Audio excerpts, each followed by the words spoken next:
As a result of our strategic planning meeting with the Oken Company, I believe it's changed me tremendously in the positive direction as a leader.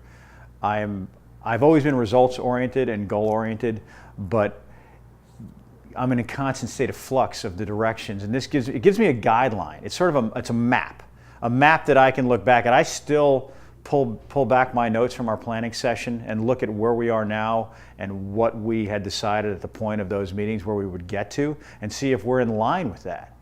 And I also hold my own team accountable for those guidelines. We still look back. I had a conversation today, frankly, and we talked about the planning session and said, are we where we said we would be with the planning session?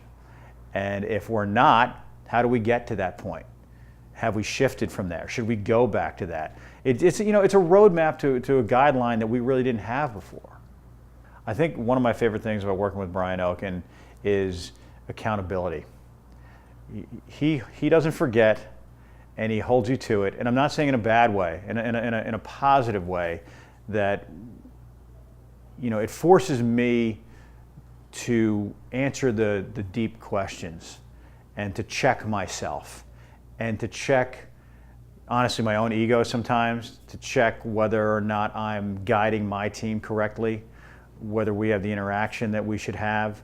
Brian he doesn't hammer home that it's his way or the highway, but he asks you the questions that make you think thoroughly through what your next step should be. I will sometimes walk out of a meeting and it will force me to reassess my position and the direction that I'm going to take now. And that's one of the best things that I can do.